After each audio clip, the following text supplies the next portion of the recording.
who here is willing to come back and work in the office?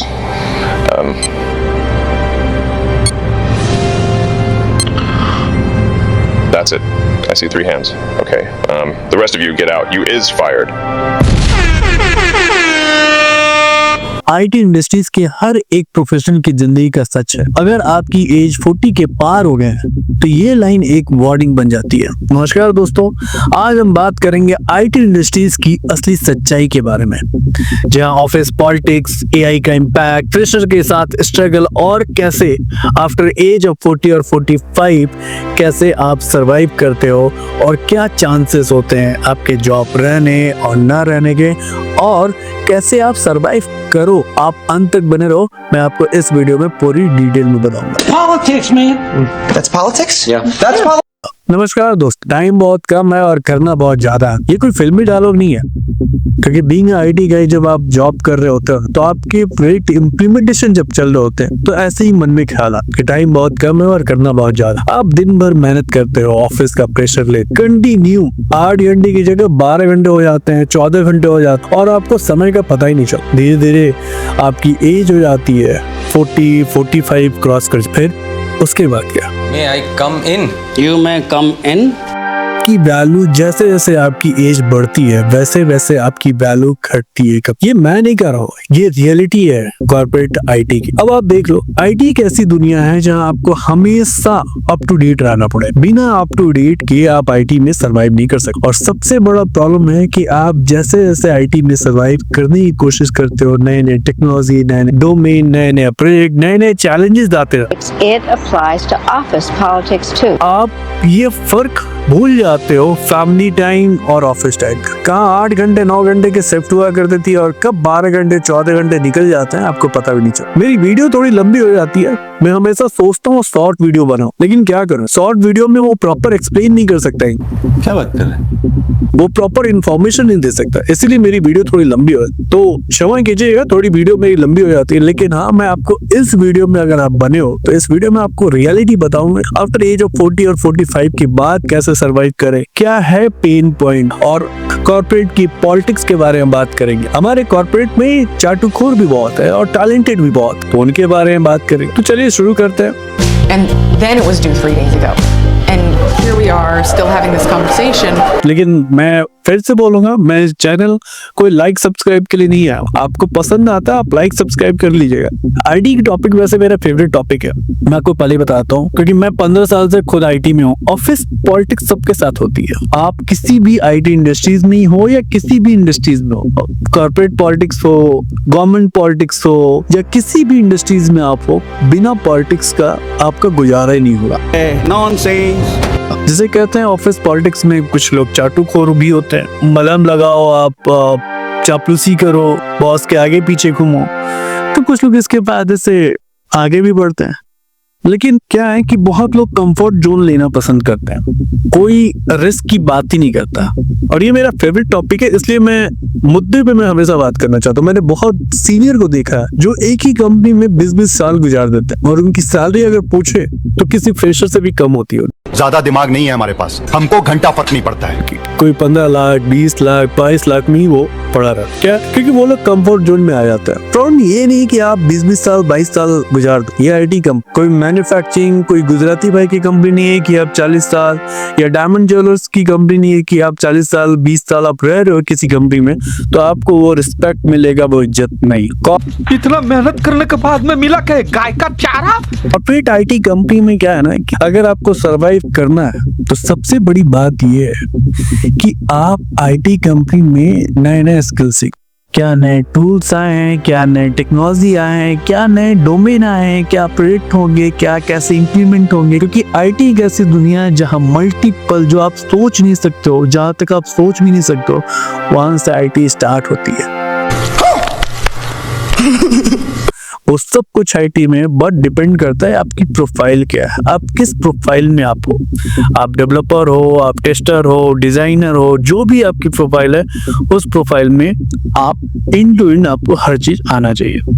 अब सबसे important चीज है कि जब ये जो इनिशियल जब फ्रेशर आते हैं उनके साथ कैसे बिहेवियर होते हैं। फ्रेशर के बाद जब एक्सपीरियंस हो जाते हो, किसी कंपनी में 2 साल 4 साल रह जाते हो, तो फिर उसके लेवल पे क्या एक बिहेवियर होते हैं, तो बहुत सारी चीजें होती है। फ्रेशर जब आता है तो उसको कोई, क्योंकि आईटी ऑर्गेनाइजेशन में बहुत कम ऐसी ऑर्गेनाइजेशन है जो आपको प्रॉपर ट्रेनिंग देगी, आपको ज्वाइन कराने के बाद आपको सिखाएगी कि हाँ भाई ये टूल्स है, ये टेक्नोलॉजी, ये सब पढ़ लो, ये चीजें हैं।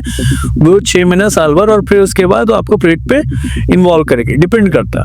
लेकिन आपको हमेशा अप टू डेट सीखना है, समझना है और आगे बढ़ते रहना है। अब बात करते हैं पॉलिटिक्स। पॉलिटिक्स यहाँ पे हर लेवल पे होता है। आप 2 साल 4 साल रह गए ऑर्गेनाइजेशन में तब भी पॉलिटिक्स होता है, नए नए ज्वाइन किए हो तब भी पॉलिटिक्स होता है। ठीक है कि नया बंदा है, फ्रेशर, एक्सपीरियंस जो भी है, उसके साथ भी पॉलिटिक्स होता है। क्योंकि आप सोचते हो कि यार मैं टीम के साथ मिलके काम करूं, लेकिन टीम के साथ मिलना और काम करना बहुत डिपेंड करता है। क्योंकि मैं जो बोल रहा हूँ वो रियलिटी बोल रहा हूँ, क्योंकि इस तरह से मैं डिप्लोमेटिक बातें नहीं करता हूँ यार। ठीक है, मैं जो बात कर रहा हूँ वो रियलिटी बेसिस पे बात करो, जो आज के डेट में आईटी इंडस्ट्रीज में होते हैं। बहुत सारे लोगों की सोच होती है कि नहीं यार प्रोजेक्ट में आया तो हम उसको इन्वॉल्व करें, समझाएं, दिखाएं, नॉलेज कितना नॉलेज है, क्या गेन कर रहा है, उसको सिखाया जाता है। सीखता है तो ठीक है, नहीं सीखता है तो 1-2 बार चांस दिया जाता है, तीसरी बार में आईटी कंपनी कोई भी उसको ज्यादा एंटरटेन नहीं करेगी। या तो उसके लिए पीआईपी इशू हो जाएगा, या तो कुछ ना कुछ होके उसको दूसरा बाहर का रास्ता दिखा दिया जाएगा। इस तरह से पॉलिटिक्स तो होती रहती है।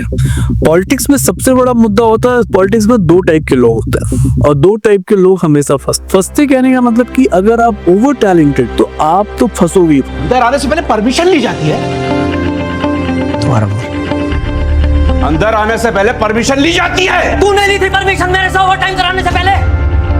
इन टाइम पंच कराते हो, आप टाइम कौन पंच करेगा? तेरा बाप। Mind your language. और जो चापलूसी है, जो चापलूस है, उसका ज्यादा ग्रोथ होता नहीं, वो एक लेवल तक स्टॉप हो जाता है। वो एक इंटरटेनिंग के लिए उसको रखा जाता है कि हाँ ठीक है, इधर की बातें उधर करेगा, टीम की बातें करेगा। ऐसे हर एक मैनेजर के अंडर में एक बंदा ऐसा होता है, बंदा या बंदी ऐसी रहेगी जो उसके हाँ में हाँ मिलाए। ये थी पॉलिटिक्स की छोटी मोटी स्टोरी एंड कॉर्पोरेट की छोटी मोटी बिहेवियर इशू जो हमेशा अक्सर देखने को मिलता है। और वैसे देखा जाए तो न जाने कितने ऐसे कॉर्पोरेट बिहेवियर इशू हर रोज लिंक्डइन पे, सोशल मीडिया पे रेज होते रहते हैं, बट इसमें कोई कुछ कर नहीं सकता है। कितनी भी आवाज उठा लो, कितने भी आप लेबर लॉ के दरवाजे खटखटा लो, लेकिन कुछ सॉल्व होने वाला नहीं है। ये आज से नहीं, सालों साल से होता है। खैर, लैंग्वेज पे मत जा, मेरी बॉडी लैंग्वेज खराब हो रही है।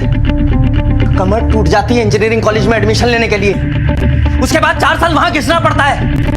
अनगिनत किताबें, permutation, combination, equation, problem solution, theta पीटा कर मुश्किल से हम इंजीनियर बनते हैं और तुम हमसे मार्केटिंग कराते हो, प्रोडक्ट बिकवाते हो। तेरे टेंडर भरना मेरा काम नहीं है, मैंने फिर भी भरे और तुझे ऑर्डर मैंने दिलवाए अपनी मेहनत और अकल से। दिन रात एक कर दिया, अपना घर बार भूल गया, पर्सनल प्रॉब्लम भूल गया, और तूने प्रमोशन किसको दिया? अपनी लौंडिया को। What the hell, Sameer? ए, तुम चुप हो जाओ वरना मैं तेरा मुंह तोड़ दूंगा। मेकअप करने लायक नहीं रहेगी। समीर, ये क्या बदतमीजी है? बदतमीजी। इस पे हम लोग को खुद ध्यान देना होगा, आपको खुद टैकल करनी पड़ेगी, इस सिचुएशन को खुद हैंडल करना पड़ेगा। नेक्स्ट टॉपिक पे बात करते हैं एज ऑफ 45। ये वो जेन्युइन मुद्दा है जब आप एज ऑफ 45 और एज ऑफ 40 के बीच पड़ाव में रहते हो और आप सेम डेजिग्नेशन कैरी करते रहते हो, न प्रमोशन और ना ही कोई नई अपॉर्चुनिटी की तलाश में रहते हो, क्योंकि आपके पास वो कंफर्ट जोन रहता है। कंफर्ट जोन भी आपके लिए कुछ न कुछ रीजन के लिए होते हैं। आपकी शादी हो रखी है, बच्चे होते हैं, आप रिस्क नहीं ले सकते हो, क्योंकि बोलते हैं ना रिस्क है तो रिस्क है, वो आप कर ही नहीं पाते हो। एनीवे, चलिए मैं आपको बताता हूँ कि आप 40 और 45 के बीच में जाने से पहले क्या क्या कर, आप फ्रेशर हो या एक्सपीरियंस, और उसके बाद इस टॉपिक पे ये भी डिस्कस करेंगे कि आप उस चीज को कैसे टैकल करें। कॉर्पोरेट आईटी कंपनी में क्या है ना कि अगर आपको सरवाइव करना है, फ्रेशर हो या एक्सपीरियंस हो, जितने भी नए टेक्नोलॉजी आ रहे हैं आप उस पे हमेशा ऑब्जर्व करते रहो, सीखो और अपनी एक ऐसी स्ट्रेंथ बनाओ कि जो आप कंपनी की एक बैंडविड्थ बन सको, कंपनी की एक एसेट बन सको कि आपको निकालने में 10 बार सोचे। यादव जी, हम यहाँ आपका पर्सनल ड्यूटी करने नहीं आते हैं। लेकिन आज के डेट में वो एसेट आप बन ही नहीं पाओ, क्योंकि एसेट आप बनने जाओगे तब तो फिर सामने वाला भी ऊपर, आपके ऊपर जो बॉस बैठा हो वो भी तो बोले ना कि हैंड ओवर दो, उसको पूरा ट्रेन करो, उसको पूरा इम्प्लीमेंटेशन सिखाओ, कैसे प्रैक्टिकल होता है, क्या चीजें होती है, क्या एजुकेशन जाएगी, सारे फील्ड। क्योंकि आज के डेट में उसके बारे में बुक है, उसकी डॉक्यूमेंटेशन है, बहुत सारी चीजें हैं जब आप हैंड ओवर रखते थे, तो आपके जाने और न जाने से भी कंपनी को कोई फर्क नहीं मे आई लीव नाउ? पड़ता। सबसे बड़ा मुद्दा है कि आप कंपनी में सर्वाइव जो करते हो, 40 साल जब आपकी एज हो जाती है और आप उसी एज में as a developer, as a designer, as a project manager और एज अ स्क्रम मास्टर और अ टेस्टर, न जाने कितने हजारों प्रोफाइल है और सेम डेजिग्नेशन या थोड़ी थोड़ी प्रमोशन लेके आप एक टीम लीड और मैनेजर टाइप की प्रोफाइल में आप रह रहे हो, तो ये सही नहीं है। अगर आपकी एज 40 से 40-45 के बीच में है तो आप कोशिश करो कि आप सीनियर पोजीशन पे जल्द से जल्द पहुंचो, और सीनियर पोजीशन पे पहुंचने के लिए आपको 2-3 चीजें तो हमेशा करनी चाहिए। मल्टीपल सर्टिफिकेशन, मल्टीपल इवेंट, जो कॉन्फ्रेंस इवेंट होते हैं वो आप ज्वाइन करो, मल्टीपल सर्टिफिकेशन ज्वाइन करो, पास आउट हो, ट्रेनिंग दो, एज अ कोच आप ट्रेन करो, एज अ ट्रेनर बनो और एक हाई डेजिग्नेशन के रैंक पे पहुंचो, जैसे बीबी हो गया, सीआई हो गया, सीटीओ हो गया। ये सारी प्रोफाइल पे आप जितनी ज्यादा एज रहेगी उतनी ज्यादा आपकी वैल्यू होती है। नाइट ड्यूटी में डाला है, हो गया तुम्हारा। लेकिन अगर आप सोच रहे हो कि 40 45 में एज अ डेवलपर और एज अ यूआई और एज अ टेस्टर और एज अ प्रोजेक्ट मैनेजर हो तो आपकी जिंदगी बेकार है। मत करो आईटी पे जॉब, छोड़ दो। हम नाइट शिफ्ट नहीं कर पाएंगे। क्या है, अंधेरे में डर लगता है? नहीं, हमको नेशनल का तैयारी करना है। तो वही करो ना, नौकरी काहे करते हो? आपको सब पता है ना सर, काहे हमको जानबूझ के परेशान कर रहे हैं? तुमको पता है ये छोटा सा नौकरी पाने के लिए आदमी को कितना मेहनत करना पड़ता है? क्योंकि फिर वहीं आप डिप्रेशन में जाओगे, फिर वहीं आप सोचोगे अरे यार जॉब चली, जॉब लॉस हो गया, फिर ये टेंशन में आओगे अरे यार अब क्या करे, फिर घूम फिर। जब आपको मेहनत करनी थी तब तो आपने किया नहीं। जब हमारी खेलने की उम्र थी तब हम सड़क पे ट्यूब के नीचे बैठ के पढ़ते थे। आप ट्यूबलाइट के नीचे बैठ के पढ़ते थे तो उसकी सजा हमको काहे दे रहा है? तो खेल के कौन सा देश को किसने बदल दिया? तो पढ़ के कौन सा बड़का आपने भारत को अमेरिका बना दिया कॉर्पोरेट में। और जब आपको पढ़ना था, मैं कॉर्पोरेट की बात ही कर रहा हूँ यार, कि आप कॉर्पोरेट में कंटिन्यू आप काम करते, आप 8 घंटा उतना ही काम करो जितनी ही आपको उसकी सैलरी मिल। और ये जो बड़े बड़े ज्ञान पेलते रहते हैं, नहीं आप रहो काम करो 10 घंटे 12 घंटे काम करो, भाई वैसी कंपनी ज्वाइन ही मत। आप अपनी सर्टिफिकेशन पे ध्यान दो, पढ़ो, एजुकेट करो, और उससे अच्छा है आप कहीं अपना फ्रीलांसिंग भी स्टार्ट। चाय की प्याली तो अपनी खुद से उठाई नहीं जाती आपसे। ये टेबल के पीछे चूहे के जैसे दुबक के जलन के बारे बैठे रहते हैं आप। है ना, कौन है हम?